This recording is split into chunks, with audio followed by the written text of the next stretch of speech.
할렐루야. 오늘도 주님의 은총이 우리 모두에게 충만히 임하기를 주님의 이름으로 축원합니다. 네. 오늘부터 고난주간에 들어갑니다. 예수께서 6월절을 이제 이렇게 맞이해서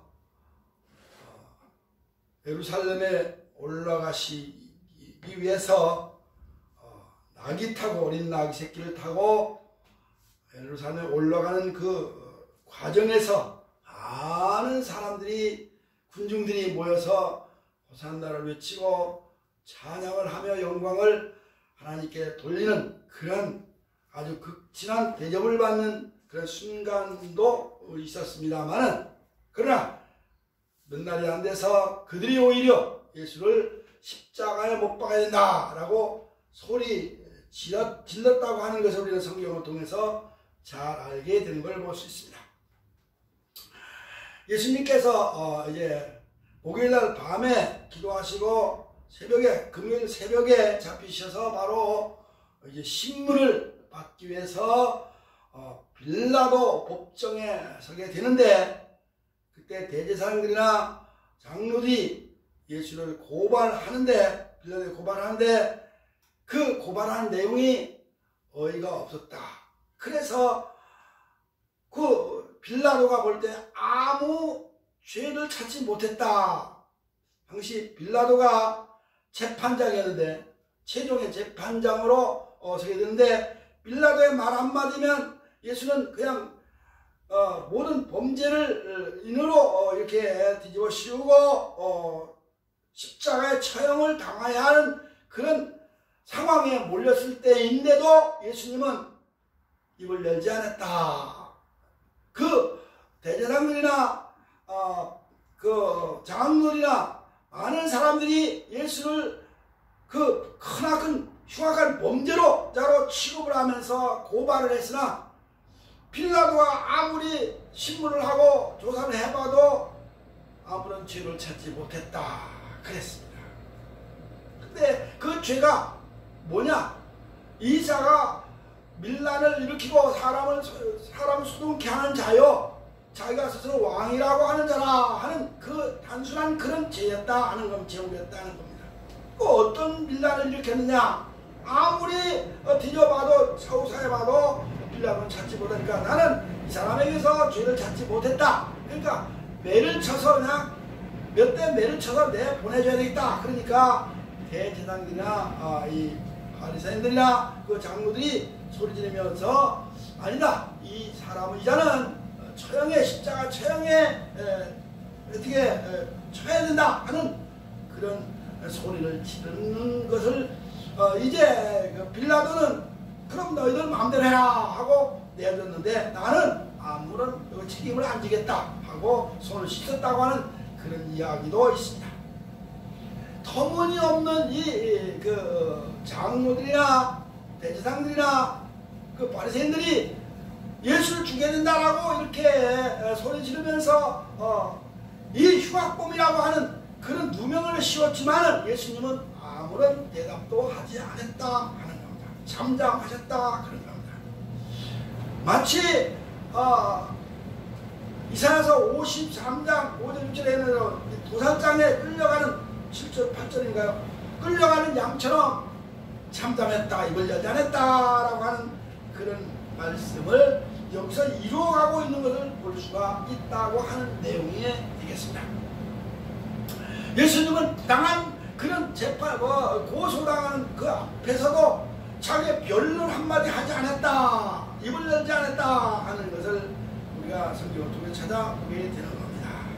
그래서 오늘 본문을 통해서 우리는 무언의 십자가, 나무 십자가 말하지 않고, 물론 십자가상에서 가상 7마디를 하시고 남기시고 운명을 하셨습니다만, 그러나 재판을 받는 과정에서는 아무런 말 한마디도 하지 않았다. 물론 왕이냐가 내 말 옳다, 그 한마디 외에는 그 대제사장들이나 바리새인들이나 유대인들이, 그 장로들이 하는 그 고소하는 내용에 반박하지 않았다는 것을 알게 되는 겁니다.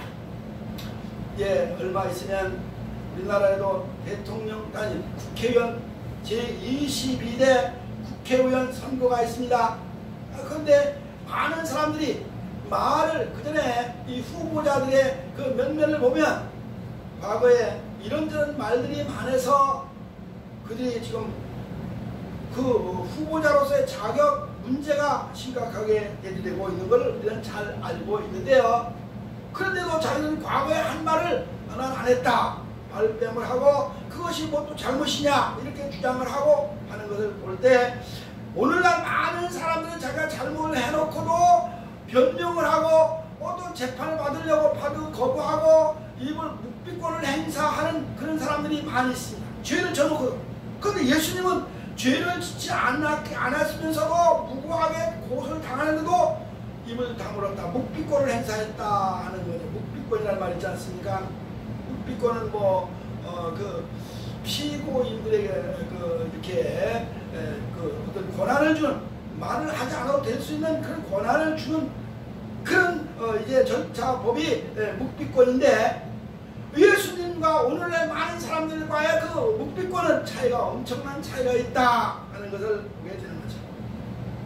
말이 많으면 우리 사람들이 이 말 한마디에 사람이 죽고 사는 그런 어떤 이제 결정적인 그 책임도 있다 하는 것을 보게 됩니다. 말 한마디에서 천연불을 갚는다는 말이 있는데, 말 한마디에서 사람이 죽을 수도 있고 살릴 수도 있다고 하는 것을 우리는 성경을 통해서 잘 알게 되는 거죠. 야고보서 3장 2절 보면 우리가 다 실수가 있는데 말을 많이 하면 그것이 곧 실수가 된다 하는 그런 말도 있습니다. 말을 잘못하면 이 혀를 잘 말을 하지 않고 잘 조심하는 것이 곧 사람에게 큰 자기 자신을 온전한 사람으로 만들어갈 수 있다라고 하는 그런 말씀을 했습니다. 야고보 3장 3절에서는 말을 순종하노라 할 때에 말에 순종하게 입에 자갈을 물려라 하는 말도 있습니다. 말을 올바로 하게 순종하고 말을 잘해서 다른 사람에게 상처를 주지 않기 위해서는, 또 자기 일을 지키기 위해서는 입에 자갈을 물려야 된다 하는 그런 얘기도 있는 거죠. 그러면서 야고보서는 계속 말하기를 혀는 불이다 그런 말이죠. 말을 잘못 올리면 불같이 자기를 온몸을 태운다. 다른 사람에게도 이렇게 해를 끼친다 하는 그런 말을 하고 있는 걸 보는데요.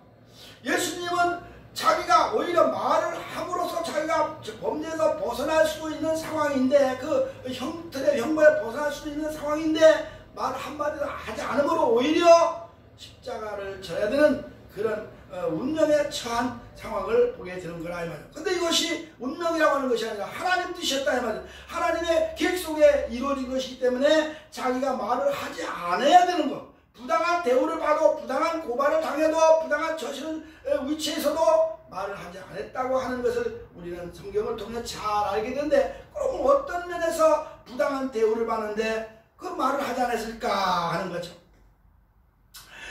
애매의 고난을 받아도 하나님을 생각하고 참으면 복이 있다는 말도 있습니다만은, 이 예수님은 거칠은 비난 앞에서도 잠잠했다.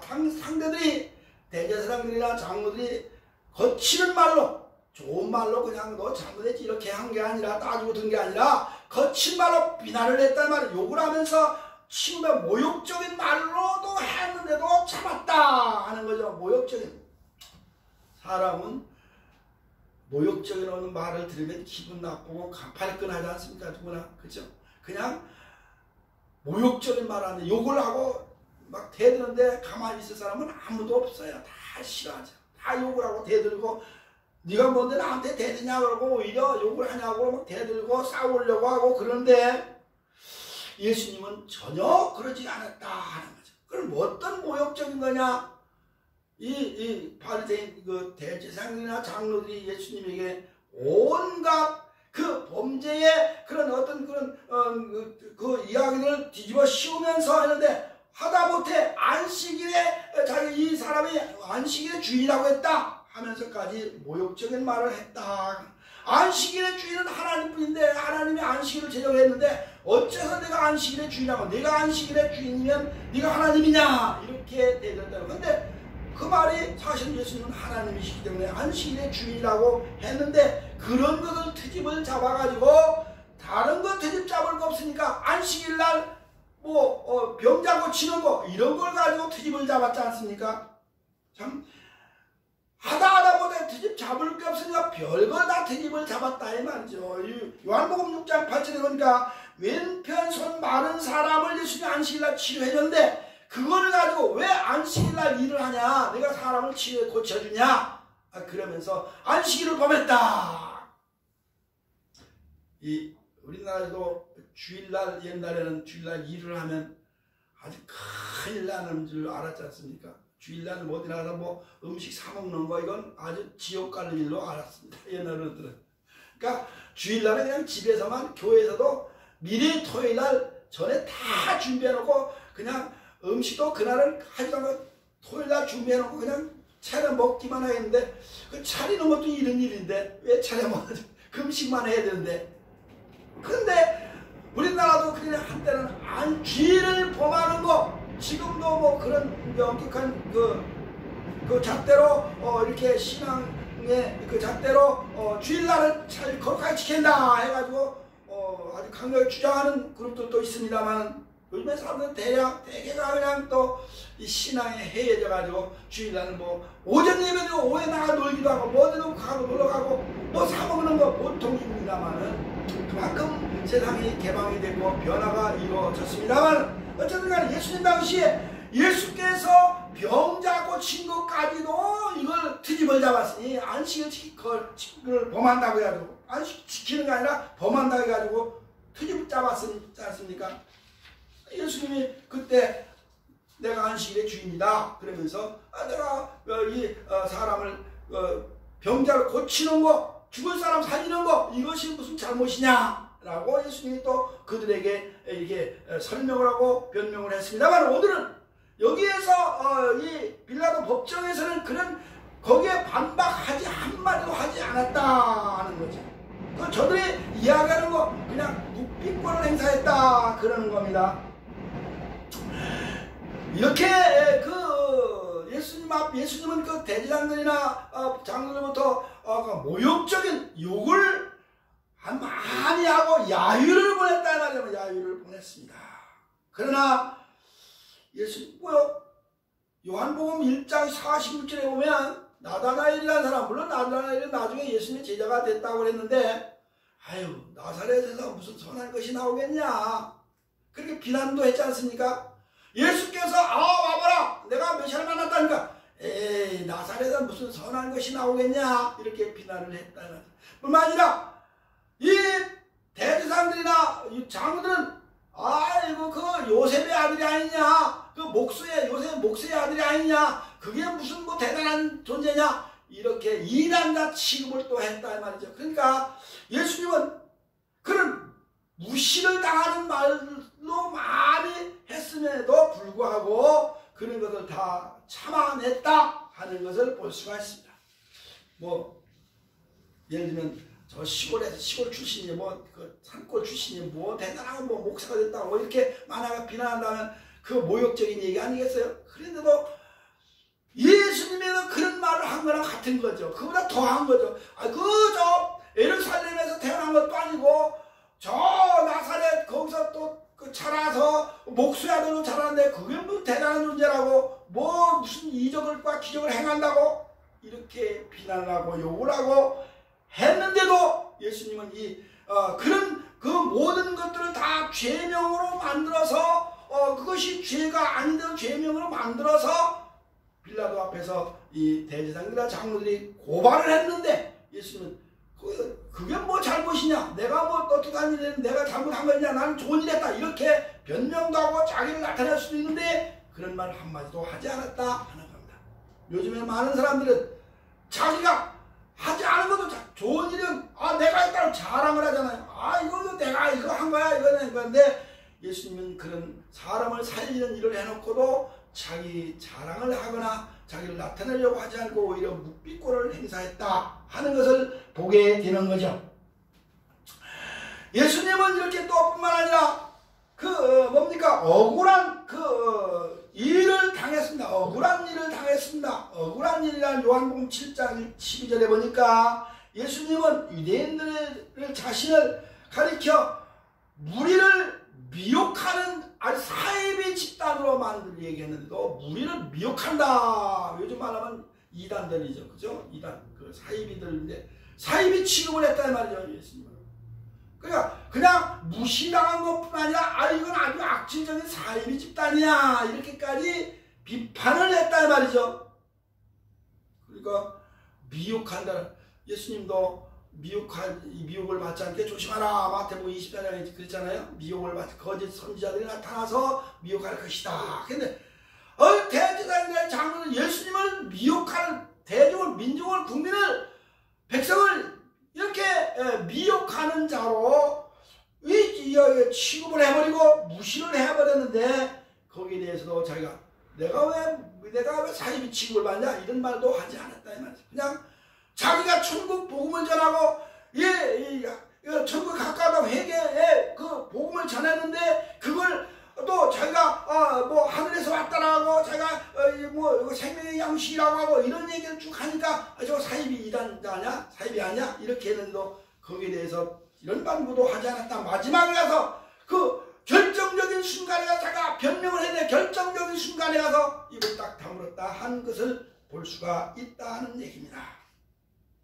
뭐 이런 얘기가 한두 가지가 아니라 여러 가지입니다만 이 대제사장들이나 장로들이 예수님을 무시하고 모욕하고 이단자 취급하는 것들이 한두 건이 아니고 사복음서에 많이 기록이 되어 있는데도 그 모든 내용을 가지고 종합적으로 빌라도 앞에서 죄명을 나열하면서 뒤집어 씌우고 예수를 잡아 십자가에 처형을 시켜야 되겠다고 하는데 그 결정적 순간에 재판장 앞에서 아무 말도 하지 않았다고 하는 거 아니겠습니까? 대단히 불리한 그런 상황인데도 자기가 변명을 하지 않았다. 왜 그러냐? 이거는 이사야서 53장에 있는 그 말씀을 다 그걸 이루기 위해서 그가 입을 열지 않았다 하는 겁니다. 입을 열고 자기 변명을 하고 자기가 거기서 죄의 뉴런에서 벗어나고 빠져나왔으면 인류의 죄를 대신 짊어질 수가 없기 때문에 자기가 그 죄를 다 짊어져야 되니까 그런 수모를 그대로 받았다 하는 그런 말씀이 되겠다는 겁니다. 뿐만 아니라 예수님은 어떤 얘기입니까? 부당한 때도 뚜렷한 범죄의 흔적이 없는데도 범죄자로 흉악한 범죄자로 취급을 당해서 부당한 그 재판을 내 앞에서 입을 열지 않았다. 그러니까 고소당하는 사람들 앞에서도 그렇지만은 부당한 재판을 빌라도가 올바른 판결을 내리고 무죄 판결을 해서 무죄 방면을 시켰는데 방면을 시키지 않고 그냥 그 고소하는 사람에게 넘겨주었으니 그래서 빌라도가 뭐 잡아놓고 처형해라 그렇게 명령을 해서 그냥 대제사장들이나 장로들이 내줬 예수님을 내주었으니까 너희들 마음대로 해라. 그러니까 부당한 판결을 했다 이 말이에요. 정상적인 판결이 아니라 이 말이죠. 그리고 보세요. 이 우리나라 같은 법도 재판도 1심, 2심, 3심 가야 되는데 1심 재판도 내서 그냥 그것도 일사천리로 일방적으로 끝내버리고 말았다는 거 아니겠어요? 어떤 사람은 지금 우리나라에 1심에서도 징역형, 2심에도 징역형인데도 깜빵에 안 가고 활개를 치고 지금도 마음대로 뭐 당을 만들고 뭘 하잖아요.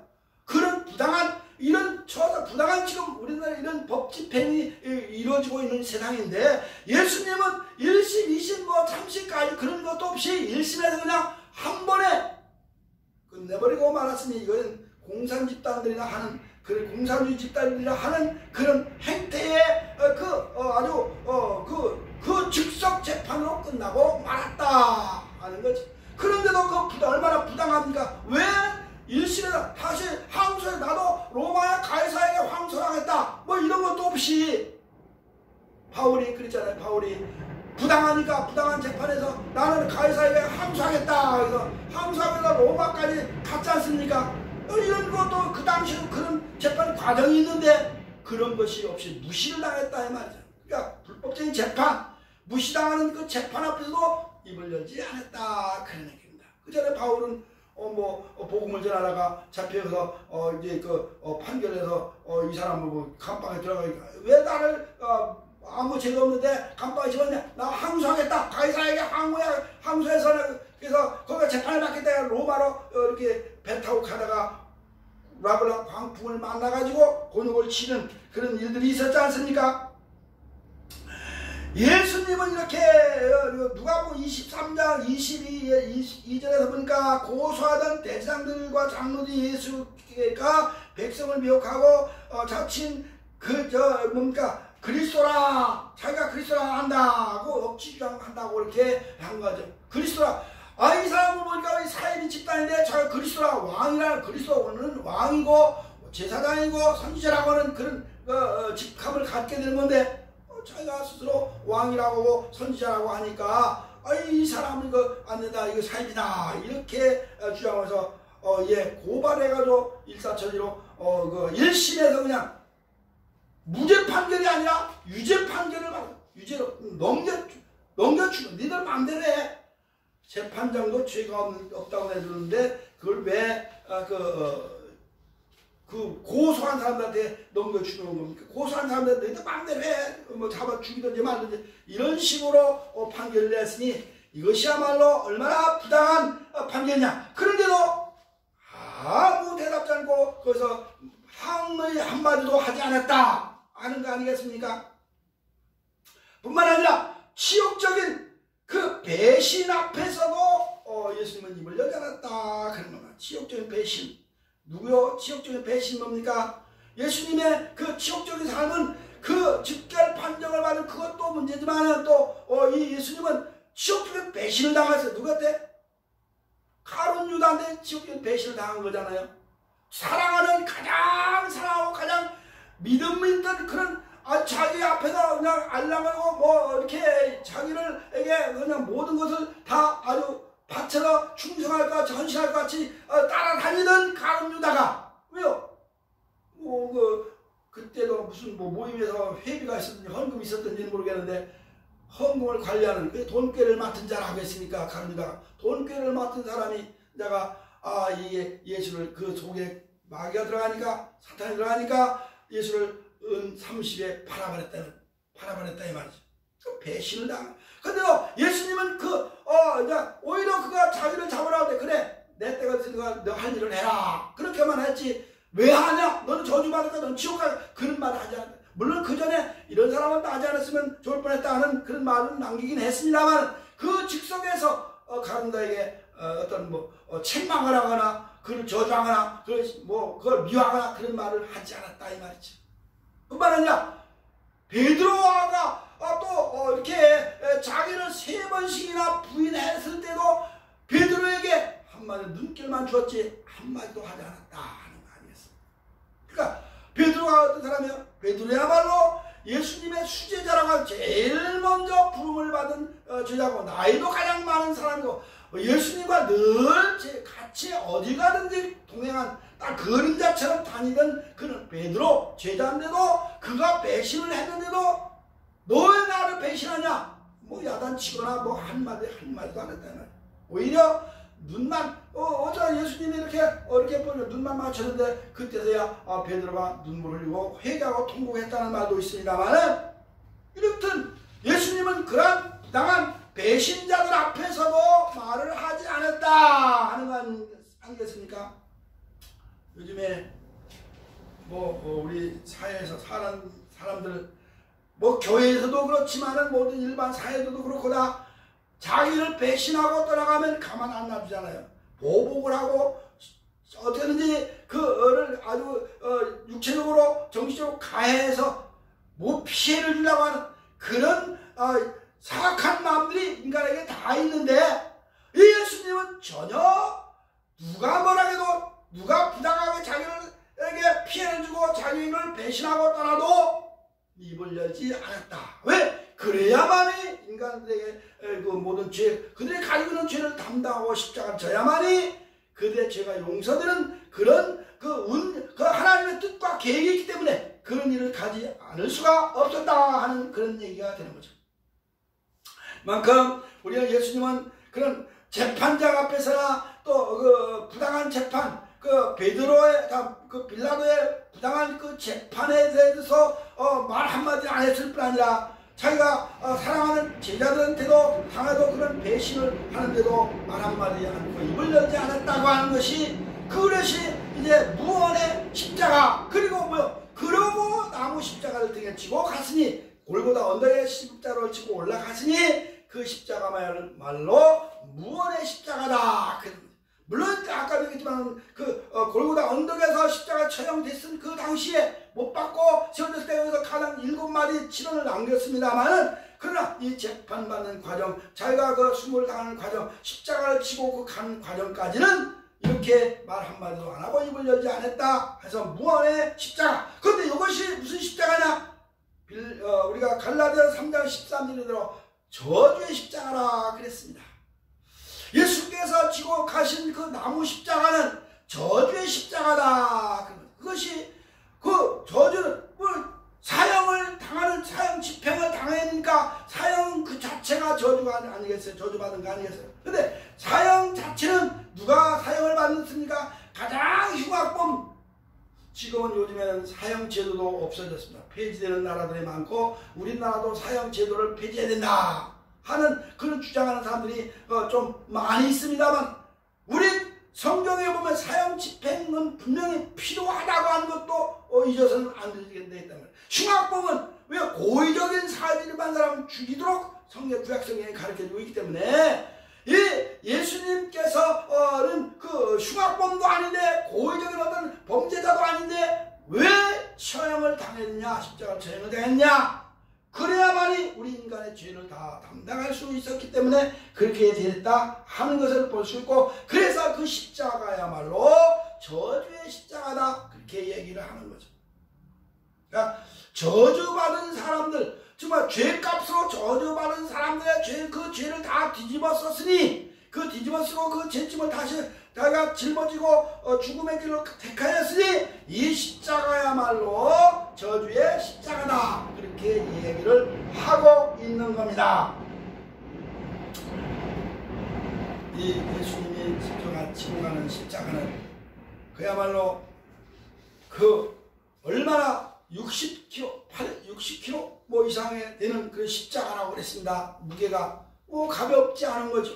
그런 많은 그 십자가를 지고 가면서도 예수님은 그 군병들에게 채찍을 맞았다 하는 말이었습니다. 채찍에 맞으면 간 거죠.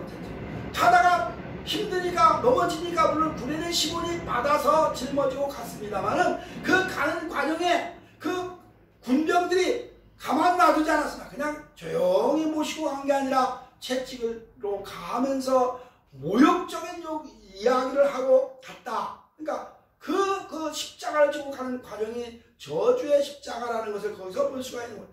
재판도 물론 그랬습니다만은 십자가를 지고 가는 과정에 군병들이 가만 놔두지 않았다 이 말이죠. 가서 그를 채찍을 하고 흉을 보고 모욕적인 말을 하고 네가 왕이냐, 네가 그 왕이면 그 메시아면 그리스도면 너 한번 더 거기서 십자가 뛰어내려가라 뭐 그런 말도 했고, 남은 구원하면서 왜 너는 구원하지 못하냐고 비아냥거림도 받았고, 그 비아냥은 누구? 왼편 강도에가 있는 강도 십자가에 세 사람이 이제 예수님 좌우에 하나씩 있었는데, 왼편 강도가 당신이 흉악범이니까 그렇지 왜 당신이 의로운 사람이고 그리스도라면 한번 너 구원해봐라 이렇게 비아냥거리고 했지 않습니까? 이런 치욕적인 일을 당했다 이 말이죠. 침뱉음을 당했다 이 말이죠. 머리에 가시관을 쓰였다 이 말이죠. 가시관 네가 왕이라고 했으니까, 이스라엘 왕이라고 했으니까 왕관을 한번 써봐라. 그래서 가시관을 씌워준 거 아니겠어요? 가시로 이 관을 엮어서 씌웠다 했으니까, 그래서 피가 나는 그런 그림도 많이 있습니다만은, 그 가시관이니까 왕관이다 왕관. 너는 네가 정말 왕이 아니고 너는 그냥 이런 허무맹랑한 말을 한 그런 인간이기 때문에 이거나 써라. 그리고 그 가시관을 탁 씌워준 거 아니겠어요? 너는 홍맹한 그런 사람은 사입이 왕이야. 그런 식으로 써준 거라 이 말이야. 일종의. 그러니까 이 로마 병정들이 때렸죠. 채찍으로 때렸죠. 그는 십자가에 못을 박았죠. 또 머리에 가시관을 씌웠죠. 창으로 또 옆구리를 찔렀죠. 이런 모든 것들이 얼마나 많은 그 치욕적인 그런 행위였나 하는 것을 보게 되는데, 거기서 그는 예수님은 입을 열지 않고 그들에게, 병정들에게 너희도 나 이렇게 했으니까 너도 저주받아 지옥 갈 거야, 그런 말 한마디도 하지 않았다는 그런 얘기입니다. 예수님은 이렇게 온갖 죄를 많은 사람들 군병들한테 할 때, 그런 사람들한테 이방 군병들이었던 사람은 이방인들이라는 게 있어요. 이방 로마인들, 로마 군병들이 있으니까 이방인들에게한테도 그런 모욕적인 치욕적인 이러면서 저주스러운 그런 말을 들었다 이 말이에요. 그리고 아까 흉악범 그한테도 행악자라고 했습니다. 행악자인 흉악범한테도 온갖 그 모욕적인 말을 들으면서 십자가의 마지막 운명하는 그 순간까지 그야말로 자기가 당하지 않아도 돼야 할 그런 수고, 그런 저주스러운 말을 들었으니 이것이야말로 이 십자가는 저주의 십자가였다, 그렇게 얘기를 하는 겁니다. 그래도 다행스러운 건 거기에 같이 있던 우편에 있던 강도는 그 사람, 야! 좌편에 있던 그 사람이, 야! 그런 소리 하지 마라. 우리가 행한 그 잘못이 있기 때문에 우리가 행한 대로 가지만은 이분은 아무런 잘못이 없다. 그러면서 예수님에게 오히려 자기를 부탁하는 얘기를 했잖아요. 당신이 오늘 밤에 나를 기억해달라. 그럴 때 예수님께서 그래, 너가 오늘 나와 함께 낙원에 있을 것이다, 그런 말을 했습니다만은, 어쨌든 예수님은 이렇게 많은 그런 고난 속에서도 억울한 비명을 쓰고 그야말로 부당한 재판을 받으면서도 또 십자가를 지고 가면서 그가 이제 많은 사람들, 로마인 군인들에게 채찍을 맞고 침을 뱉기고 옷을 벗기고 옷 다 벗겼잖아요. 옷도 벗어서 자기들이 제비뽑기에서 나눠 갖고 하는 그래서 완전히 나체로는 벌거벗은 그런 나체까지는 수고를 당하면서도 예수님은 말씀을 하자고 입을 열었다. 그런데 그 십자가 그 자체가 우리가 볼 때 하나님 앞에서 이제 우리가 저주받을 것은 대신 예수님 저를 받았다. 그래서 갈라디아서 바울이 말하는 이 십자가야말로 저주의 십자가라고 하는 것을 가르쳐주고 있는 겁니다. 예수께서 저주의 십자가를 지심으로 인해서 우리가 나음받고 우리 그 저주 안에서 죄값으로 저주받은 우리가 저주 안에서 벗어나게 되었고, 우리는 자유함을 얻었고 하나님의 나라에 들어가는 그 은혜를 입게 됐다고 하는 것이 오늘 우리가 본문을 통해서 알 수 있는 그런 말씀이라는 겁니다. 이제는 우리는 이 고난주간 한 주간이 시작됩니다. 이 고난주간에 일어난 일들이 우리가 쭉 이렇게 이어지고 있는 과정을 통해서 보면서 마지막 이 금요일에 십자가에 처형이 되는 그러니까 또 아침에 새벽에부터 잡혀서 재판을 받은 거, 아침에 받은 것이 벌써 낮에 12시 되기 전에 십자가에 달리고 오후 3시에 운명하고 하는 그런 여러 가지를 우리가 보게 되는 겁니다. 어쩌면 이 고난주간을 통해서 우리 모두가 다시 한번 예수께서, 아무 죄가 없는 예수께서 왜 우리를 대신해서 그 흉악한 저주의 십자가를 져야 되는지 우리 자신을 돌아보는, 그래서 나가 저주 아래에 있었는데 저주 아래서 우리를 벗어나게 하신 그 주님의 은혜에 감사하는 한 주간이 되어야 할 줄로 믿습니다. 기도하겠습니다.